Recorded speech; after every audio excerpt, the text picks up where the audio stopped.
قل یا عبادی الذین اسرفوا، حبیب آپ ارشاد فرما دو اے میرے بندو، جنہوں نے اللہ کی حدوں کو توڑا اللہ ان کو بھی کہہ رہا ہے اے میرے بندو، اللہ اکبر، جنہوں نے نافرمانیاں کی اللہ انہیں بھی کہہ رہا ہے اے میرے بندو۔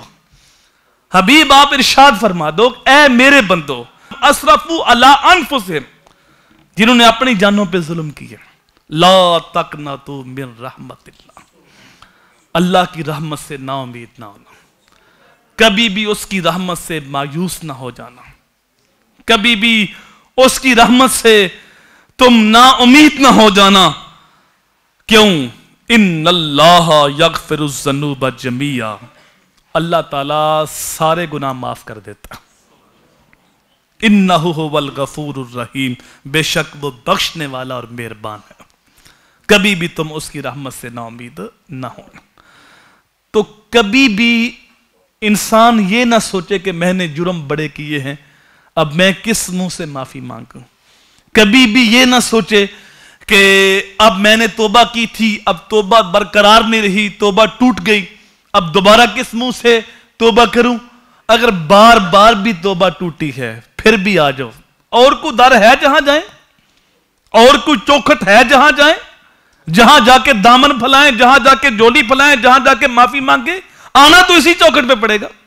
وہ ایک بزرگ حج پہ جا رہے تھے نا، تو ایک بچہ بھی ساتھ چلا گیا، تو جب وہاں جا کے آواز لگائی لبیک اللہم لبیک، تو آگے سے آواز آئی لا لبیک، بزرگوں نے پھر صدا لگائی لبیک اللہم لبیک، اے اللہ میں حاضر ہوں، اے اللہ میں حاضر ہوں، آگے سے جواب آتا ہے لا لبیک، تیری حاضری کوئی نہیں قبول۔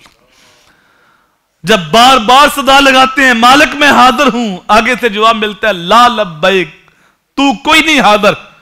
بچے نے کہا بابا جی یہ آواز نہیں سن رہے؟ کہا پتر 70 سال سے سن رہا ہوں، ہر سال آتا ہوں آواز لگاتا ہوں لبیک کہتا ہوں، آگے سے جواب ملتا ہے لا لبیک۔ تو بچے نے کہا بابا جی پھر بھی آ رہے ہو؟ تو بابے نے کہا پتر اور کوئی در ہے جتھے جاواں؟ آنا تو اسی چوکھٹ پہ ہے، وہ قبول کرے نہ کرے، میں بندہ ہوں، میرا کام آنا ہے، میں آتا ہوں صدا لگاتا ہوں، آگے اس کی مرضی وہ قبول کرے نہ کرے۔ جب بابے نے یہ بات کہی تو ہاتف سے آواز آئی اے میرے بندے تیرا یہ حج بھی قبول، پچھلے 70 بھی قبول، تو آنا تو اسی چوکھٹ پہ پڑے گا۔ تو وہ کریم ہے، وہ رحیم ہے، بار بار آؤ، بار بار توبہ کرو۔ میرے حضور نے امت کو تعلیم دیتے کہا یا ایھا الناس توبوا الی اللہ فانی اتوب فی یوم 100 مرہ، اے لوگو اللہ کے در توبہ کرو اور جان لو کہ میں ہر روز اللہ کے در 100 بار توبہ کرتا۔ اب حضور کے نامہ اعمال کے اندر کوئی گناہ نہیں، حضور کے صدقے سے گناہ معاف ہونے، حضور کی شفاعت سے بگڑی بننی، لیکن امت کو تعلیم دے رہے ہیں اپنے درجات کی بلندی کے لیے اور تعلیم امت کے لیے۔ اللہ اکبر، فرماتے ہیں کہ اللہ کے در توبہ کرو۔ حضور صلی اللہ علیہ وآلہ وسلم کا تو جسم بھی لطیف ہے، روح تو ہر بندے کی لطیف ہوتی ہے، لیکن میرے نبی کا جسم بھی لطیف ہے۔ ہمارا جسم کثیف ہے، میرے نبی کا جسم لطیف ہے۔ ہم روشنی کے آگے کھڑے ہوتے ہیں، ہمارے جسم کا سایہ ہوتا ہے، ہمارا جسم کثیف ہے، روشنی لطیف ہے، لیکن جب میرے نبی چاند کی روشنی کے سامنے یا سورج کی روشنی کے سامنے کھڑے ہوتے تو حضور کے جسم کا سایہ نہیں تھا، کیونکہ حضور کا جسم لطیف ہے۔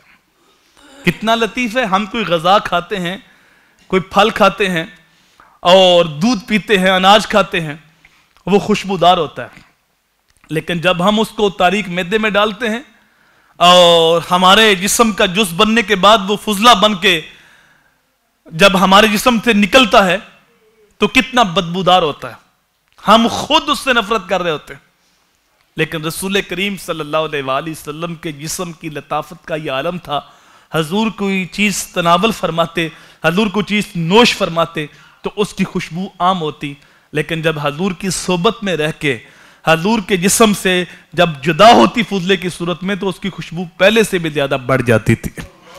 حضور کا جسم اتنا لطیف تھا، اللہ اکبر، لیکن اس کے باوجود فرماتے ہیں کہ اے لوگو اللہ کے دور توبہ کرو اور جان لو کہ میں ہر روز اللہ کے دور 100 بار توبہ کرتا۔